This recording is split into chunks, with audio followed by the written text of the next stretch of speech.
Agora, vamos usar esses escoamentos elementares e usar o princípio da superposição para fazer alguns escoamentos um pouco mais complexos, tá? E agora a gente vai fazer só, pelo menos na maioria deles, a gente vai ficar mais na parte visual mesmo. Então,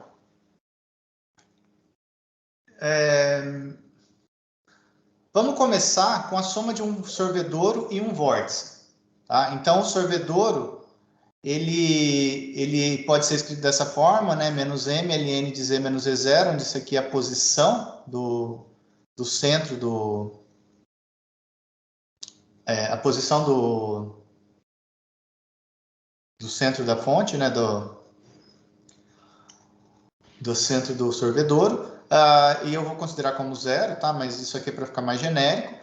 E o meu vórtice, ele é escrito dessa forma, como a gente viu já lá atrás, né? Aliás, faltou um exemplo para trabalhar o vórtice, mas não tem problema. Então, I gama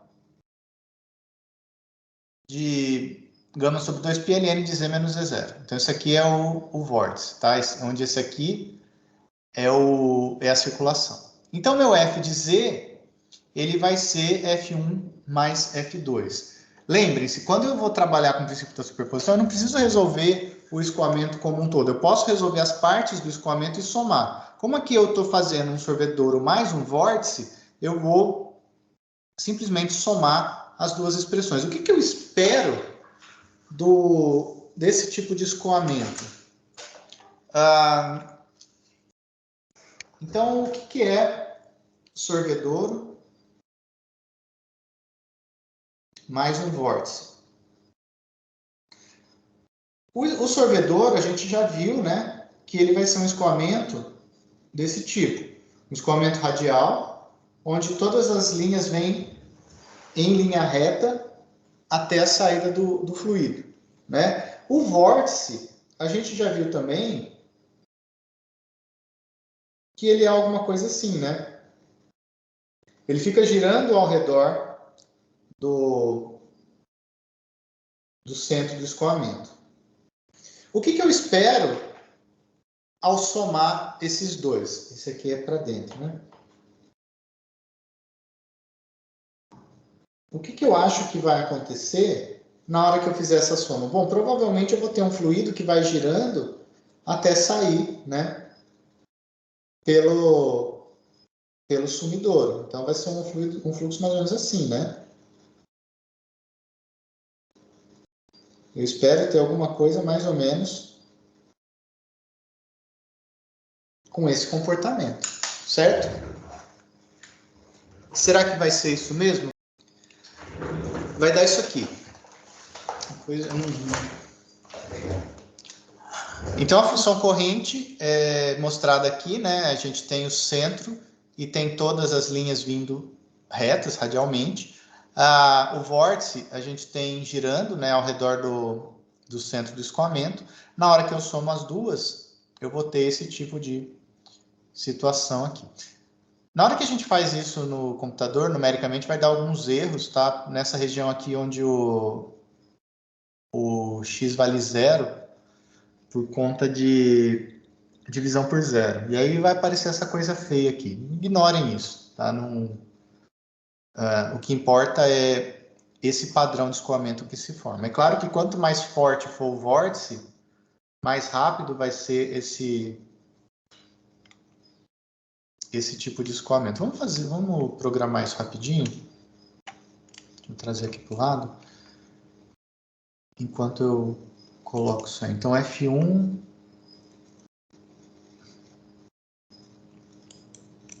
Tem aqui. Aqui. 1. Então, meu F1 vai ser Q dividido por 2. Deixa eu deixar esse aqui e esse aqui.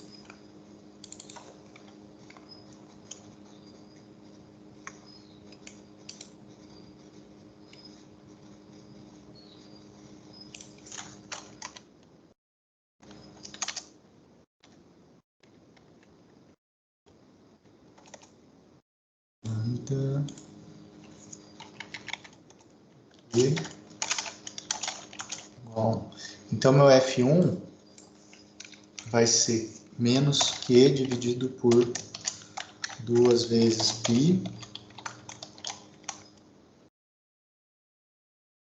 que multiplica ln de Z menos Z0, né? Só que já vou deixar o Z0 aqui igual a 0, mas esse aqui é um número qualquer. O meu F2 vai ser I vezes gama, e aqui eu vou chamar o gama de G, I vezes gama dividido por 2π,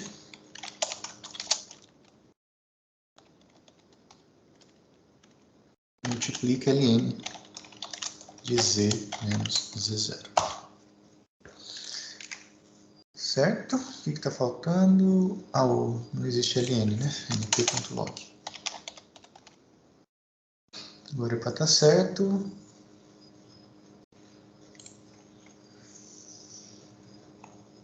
Então está aqui, né, a nossa função potencial, nossa função corrente. Aqui eu coloco as streamlines em cima da função corrente para a gente ver bonitinho, né, esse movimento. Ver que a função corrente realmente representa o fluxo, né? Como eu mencionei, se eu quiser aumentar, por exemplo, a circulação, vamos pôr 3 aqui de circulação, ver se fica visível.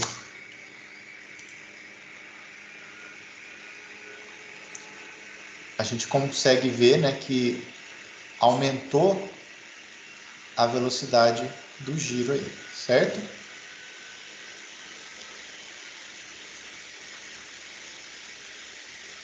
Beleza. Tudo bem, gente?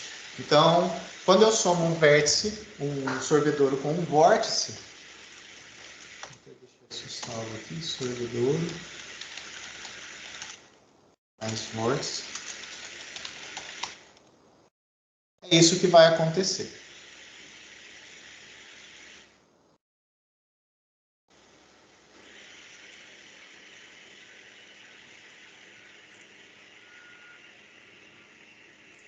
Agora, eu vou fazer o seguinte.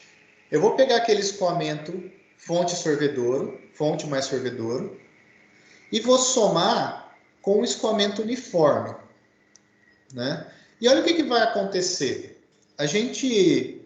Então, o escoamento uniforme são essas linhas retas aqui. O fonte mais sorvedouro a gente já viu, é isso aqui. E olha o que acontece, né? Quando eu coloco a fonte mais sorvedouro no meio de um fluxo constante, primeiro ele vai desviar o fluxo, né? Então, o que estava vindo reto vai ter que desviar desse... Eu vou criar linhas de corrente aí que vão fazer esse desvio de fluxo. Agora, olhem que coisa interessante que acontece. Quando a gente cria isso aqui, surge uma linha de corrente que dá a volta e cria um oval, né? Um oval perfeito aqui. Certo? Vocês conseguem enxergar essa elipse.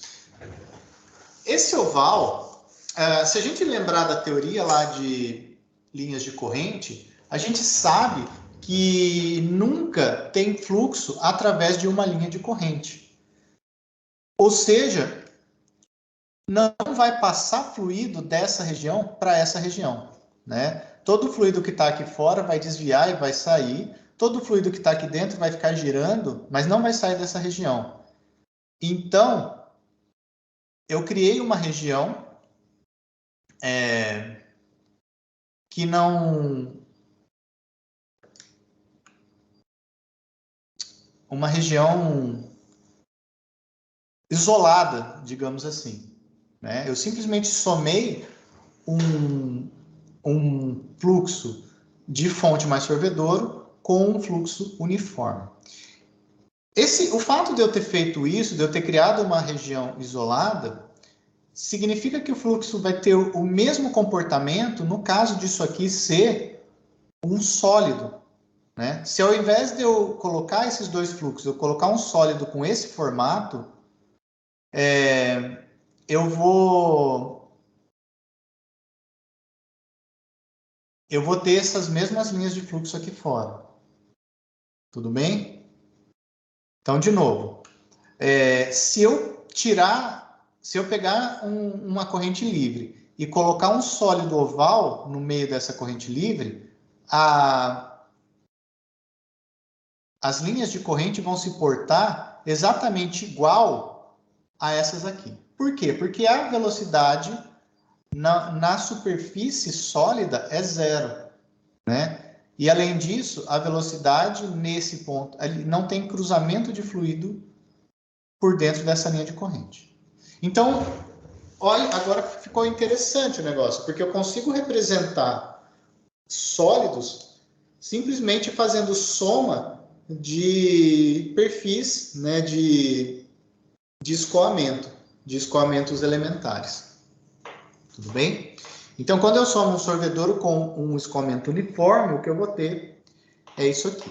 Agora, o que acontece se eu pego esse meu escoamento fonte mais sorvedouro e diminuo o meu D? Faço o meu D tender a zero. A gente acabou de fazer um exemplo assim e a gente vai passar a ter um dipolo, né? O dipolo ele é definido, então, como se fosse uma fonte ou um sorvedouro na mesma posição do espaço. Quando eu faço a soma de um dipolo com um escoamento uniforme, então aqui eu tenho meu dipolo, aqui eu tenho meu escoamento uniforme, olha o que vai acontecer. Uma coisa muito similar, né? Só que agora, como a distância entre os dois é zero, é como se eu pegasse os dois vértices daquela minha elipse e juntasse, né? E aí eu, ao invés de ter uma elipse, eu tenho uma circunferência. Tá? Então, aqui eu tenho um escoamento uniforme mais um dipolo, eu passo a ter uma circunferência. E, de novo, a região de fora vai ter o fluido circulando, a região de dentro vai ter o fluido circulando, mas eu não tenho fluido que passa dessa região de fora para essa região de dentro. Ou, em outras palavras, eu posso usar isso aqui para estudar o escoamento ao redor de um cilindro. É como se eu tivesse um sólido aqui, né? Se a gente plotar, né, as linhas de corrente, é isso aqui que eu vou ter. As linhas se movendo nesse sentido, né? Dentro ali do sólido, eu vou ter um movimento no sentido oposto, né?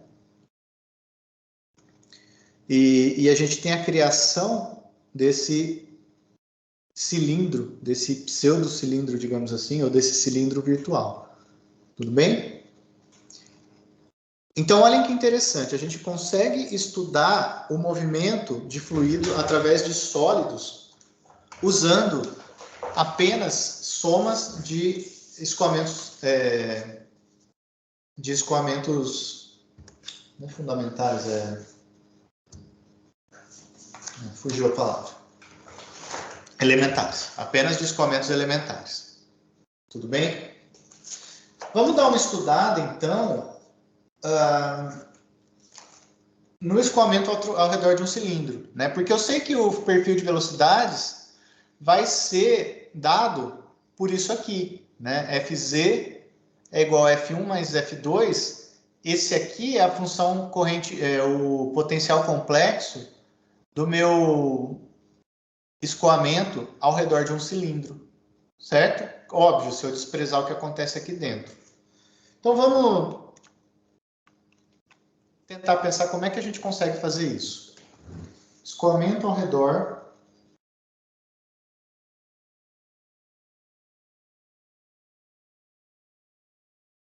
de um cilindro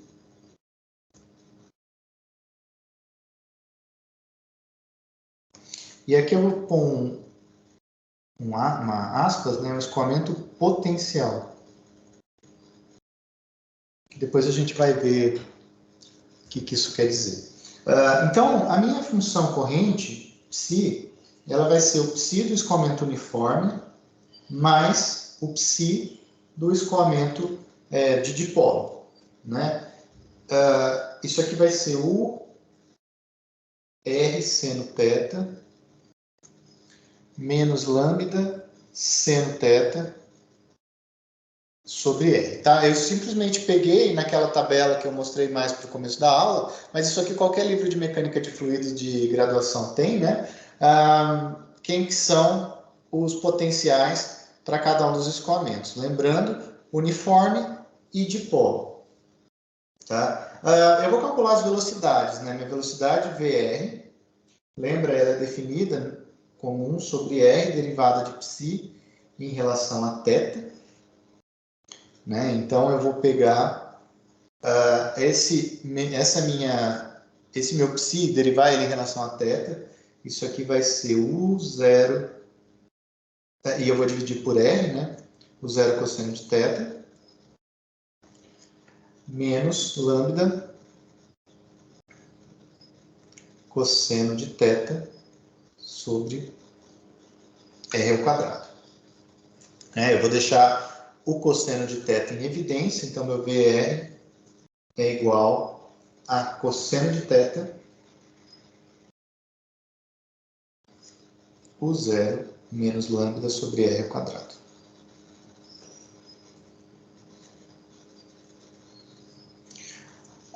Então, essa é a componente R da minha velocidade. A componente θ, Vθ, vai ser igual, Vθ igual a menos a derivada de psi em relação a R, né?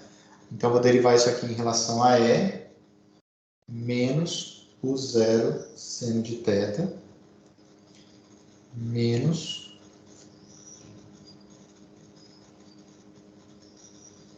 lambda seno de θ dividido por R quadrado. Certo? O sinal negativo aqui vai fazer ficar positivo, mas na hora que eu derivo 1 sobre R vai ficar menos 1 sobre R quadrado, então volta a ser negativo. Então, meu Vθ vai ser igual a menos seno de θ, o zero mais lambda sobre R ao quadrado.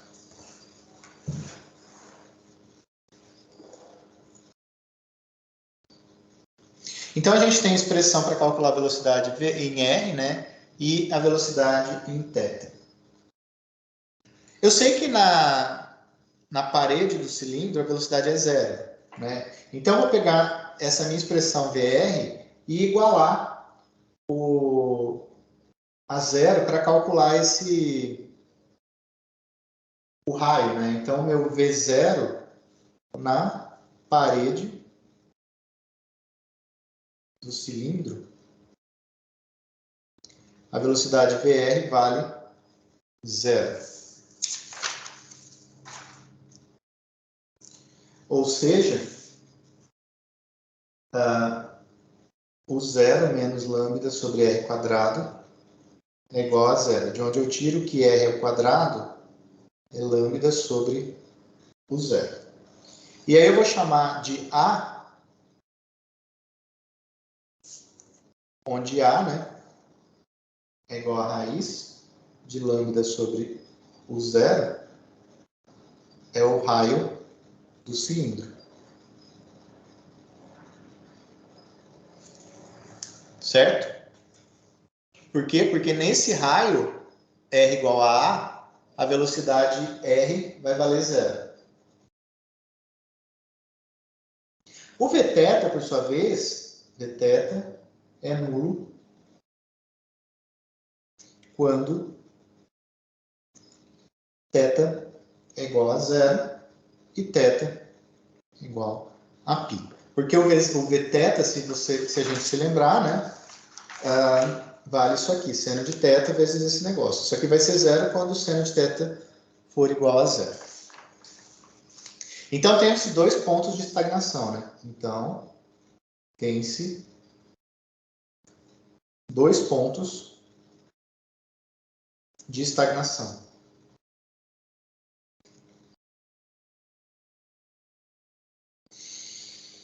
Ponto A, zero, e o ponto A.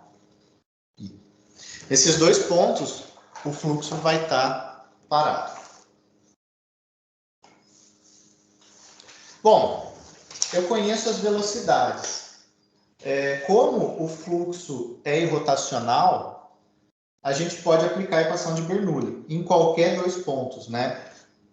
Lembra que a gente mostrou na aula passada que quando a gente tem essa condição, eu posso pegar qualquer dois pontos do escoamento e aplicar a equação de Bernoulli. Então, como ômega igual a zero, pode-se aplicar Bernoulli a quaisquer dois pontos do escoamento.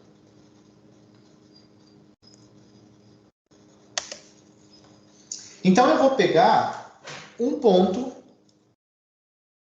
onde, em cima da circunferência e um outro ponto longe no fluxo livre, né? Então, eu vou chamar de P infinito sobre ρ, onde P infinito é essa pressão longe, né? Mais U ao quadrado sobre 2, onde U é a velocidade do fluxo livre, né? Isso aqui é igual a P sobre ρ, mais V ao quadrado sobre 2, onde V é a velocidade nesse ponto no cilindro. Eu estou desprezando os efeitos da gravidade, né? Então, o meu G sumiu. Se eu rearranjar esses termos, P menos P infinito é igual a 1 sobre 2 ρ, U ao quadrado menos V ao quadrado. Eu também estou considerando que o ρ é constante, né? Então, eu tenho um fluxo... Aliás, tem que ser, né? Porque o fluxo é incompressível. Bom, então, eu tenho essa igualdade aqui. O que eu consigo fazer com ela? Ao longo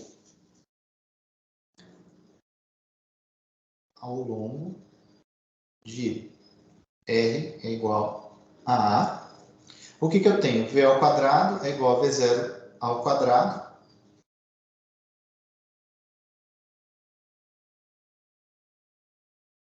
Então, isso aqui vai ser igual a U0 mais lambda sobre R sobre A, né? Ao quadrado. A ao quadrado, tudo ao quadrado, que multiplica menos o seno de θ ao quadrado, né?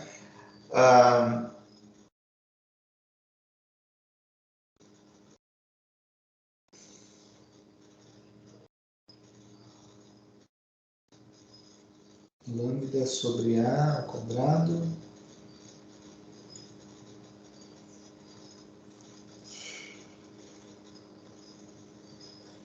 Isso aqui vai ser 4U ao quadrado seno ao quadrado de θ.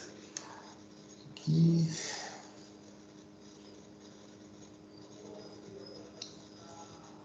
Tá.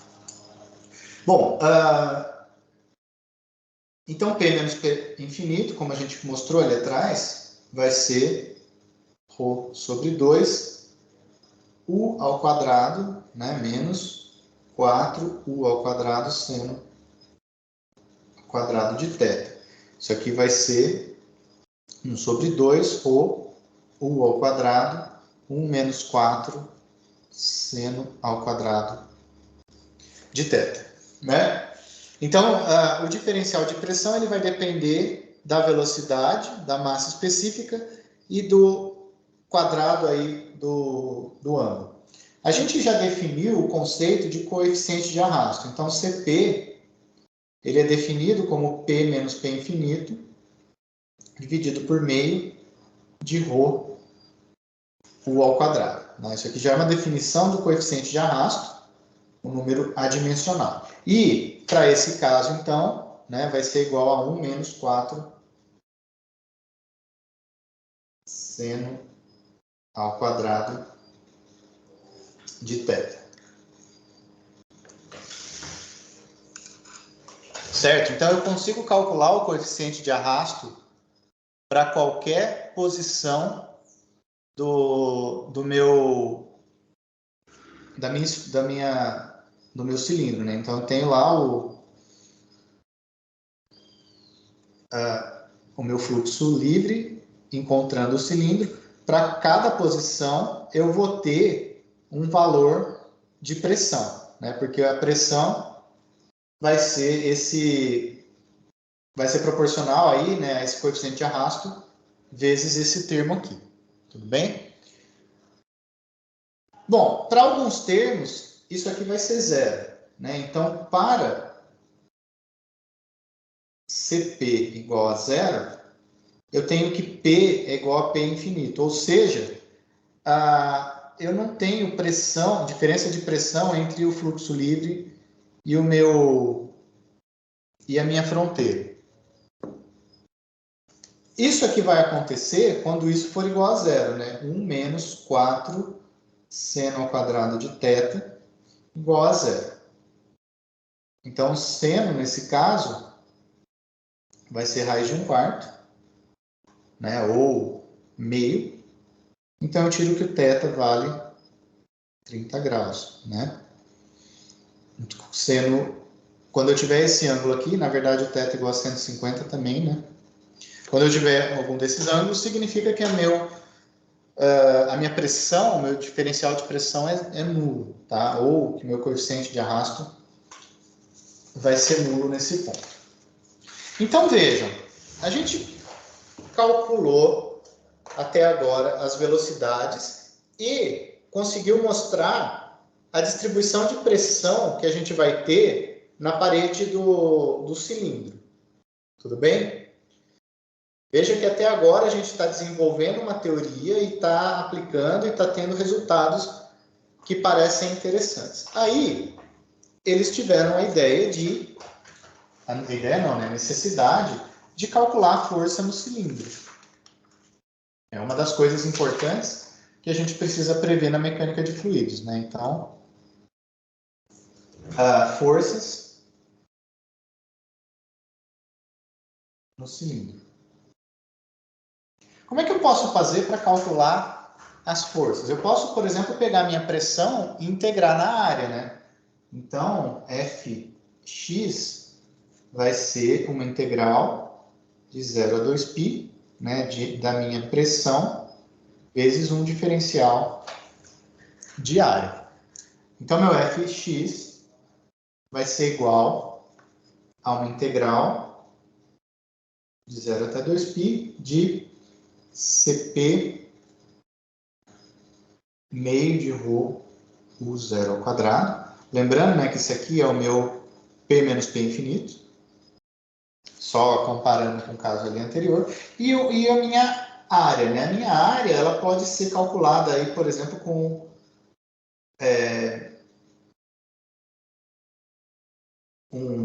uma largura W, né? A, que é o meu raio do cilindro, cosseno de θ dθ. Certo? Bom, o Cp, como a gente viu anteriormente, ele vale, então, f de x, integral de 0 a 2π, de 1 menos 4 seno ao quadrado de θ, meio de ρ U0 ao quadrado, W a cosseno de θ dθ. Fx integral, Fx vai ser igual a meio ρ U0 ao quadrado, WA, vezes a integral de 0 até 2π, 1 menos 4 seno ao quadrado de θ, cosseno de θ dθ. Isso aqui é uma integral não tão simples, mas também que dá para a gente resolver, fazendo substituição, por exemplo, chamando isso aqui de U, trocando, indo e voltando, fazendo algumas substituições, a gente chega que essa integral vale zero. Tá? Se a gente fizer a mesma coisa para Fy, a gente vai chegar na mesma situação, só que aqui é seno, tá? Então aqui vai ficar meio de ρ, o 0 ao quadrado, WA integral de 0 a 2π, 1 menos 4 seno quadrado de θ, seno de θ, dθ. E de novo, fazendo essa integral, isso aqui dá zero. O que esses números significam? Isso aqui significa que se eu tiver um cilindro num fluxo livre, a força que o fluxo vai exercer sobre o cilindro vale zero. Tá certo isso? Não faz sentido. Até agora, toda a teoria estava vindo bonitinha, né? Só que na hora de calcular a força ao redor do cilindro, que é uma coisa bastante importante nessa ciência, a teoria se mostrou que ela não é completamente verdadeira, né? O nome disso, esse fato, né, ficou conhecido aí como paradoxo de D'Alembert. E o fenômeno da força de arrasto dos cilindros só foi explicado 100 anos depois, lá quando se veio a ideia da camada limite, que a gente vai falar daqui a algumas aulas, tá bom? Mas esse aqui foi um ponto, foi onde observou-se, né, que a teoria do escoamento potencial ela não resolvia todos os problemas de fluxo, certo? Então, isso aqui é o chamado paradoxo de D'Alembert. Aqui a gente consegue ver nessa figura um gráfico, né, do coeficiente de arrasto para diferentes valores de ângulo, para o fluxo laminar, para o fluxo turbulento e para essa teoria invícida, que é o que a gente acabou de mostrar. Né? Para essa teoria invícida, o CP é o que a gente calculou ali, né, de 1 menos 4 seno quadrado de θ. A gente viu que para θ igual a 30 e 150 graus, a velocidade é zero, né? A pressão é mínima no 90 graus, mas a gente consegue observar, e é esse o motivo da força ser zero, que a pressão é completamente simétrica, né? Então, se eu pegar qualquer dois pontos opostos do meu cilindro, a soma de forças vai ser zero. E por conta disso, por conta dessa curva bonitinha, a gente não vai ter pressão, a gente não vai ter força, né, resultante agindo sobre o cilindro. É importante mencionar que pela teoria do fluxo invícido, pela teoria potencial, a gente tem pressão agindo no cilindro, certo? Só que a soma dessas pressões se cancela e a gente tem uma força resultante nula.